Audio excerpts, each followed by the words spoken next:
mi o. Wo ke la din ayi. Wekede. Ya desu wa. Adeko. So then na to no de wa amwe we o. Emota. Ina we lady na imu bo kian na. Iwaru wa. Ina we omo taso ni te we ano we. Iwa o no ma no I o no de ina we ina we ma be ni aya mi we. Mo so ba iwa mi we be na. Imi awa no water ni be na. That we say no more Oh, na wa itia na. Okay, no, he was. We are no hibo. Wo agi fia na, wo agi fia na. You understand? Okay, no, he was. Make him understand. Magume chafo. Eri we hia wa ro hia desuwa. Wo momo e hia. We no gwa no bia pa momo bo no bie. Okay no hibo ni ta. Madogo ni. Mami ata o. E ma ta. Mami ata.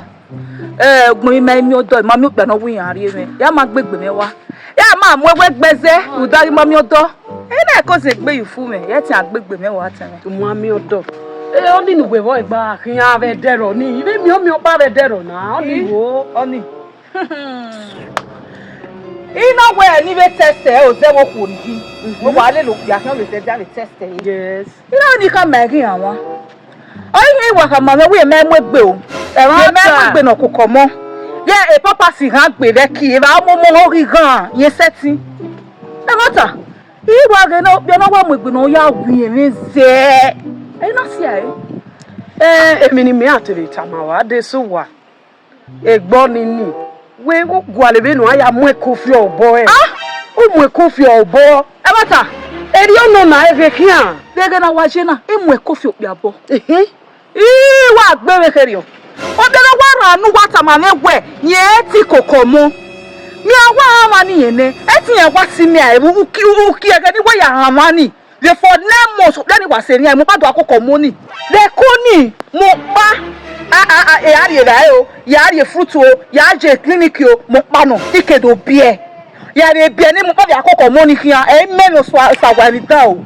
Okay, we are here na.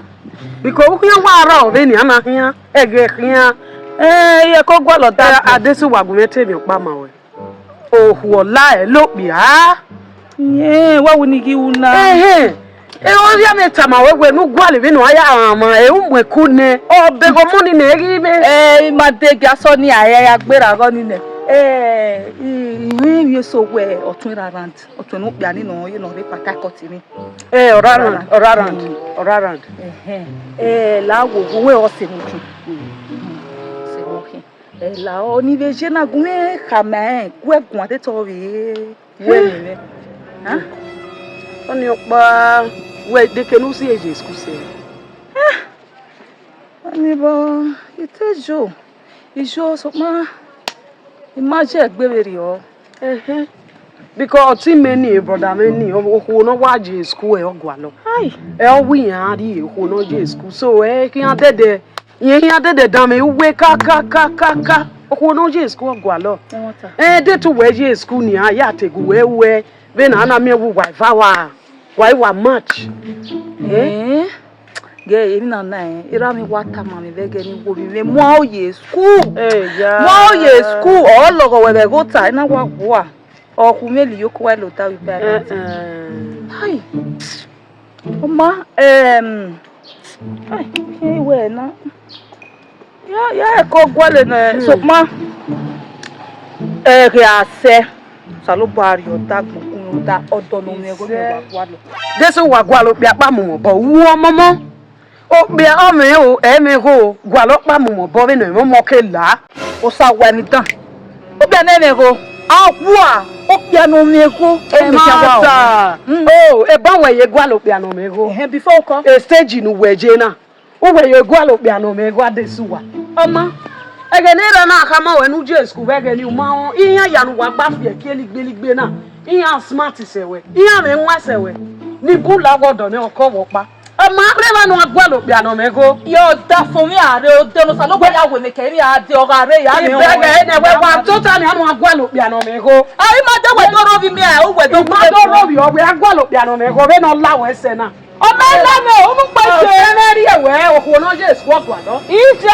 manage your to self. Yeah. First up go Oyi-Egile ki ni kama we otun rara digun we gwegbon we ma se na ka we yagu we gwegbon let us sagbon ki ye yo to me yahu leni mewaje autonomy o fi moto ne gede gbe ni ma ru we si ga blow mo de na ki de na bio me aye bu e feta sikian e mata dede na bio me afia kian kese ba ton wa we mi omo na ti we o me kan me omo ni a o me kan me I me kan me olu peje meje ma wi me ni e bia I me kan me afia who let to tell gbere yan me te wo sagbo ki me wo to a best le me tu do ro ye me o da hu ko ki ma se e wo ma se ne nu mu kan ne ni ro pa me ma so we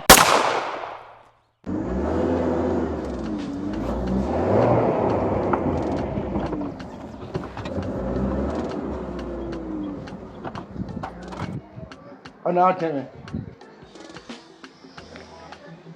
What's you doing? Who told him? Yeah, told him. No, you don't have to do it. Who told you? What's you do what we are? Paper domo. Domo sir. No, can we? babalamogu No, you don't have to do it. Where? Epa iwe nu no ta no you know ka ke no be e. Where we make one. Epa imi emi pe a.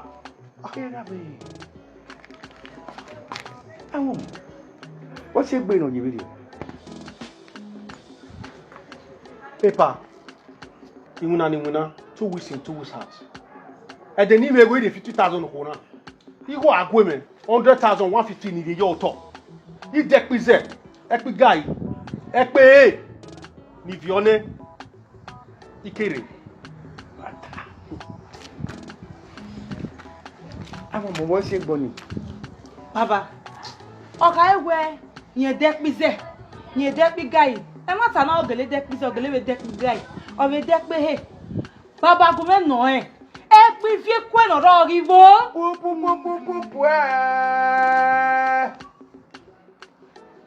How? Atusa. Wọ́n wá wò ká gbọ́n. Ọ̀nà wọn dá. Ẹ pín fi ẹ̀kọ́ ìnàrọ̀ wàá mú ẹyí. Ọ̀nà wọn dá. Ọ̀wẹ́ pín fi ẹ̀kọ́ ìnàrọ̀ wò ó.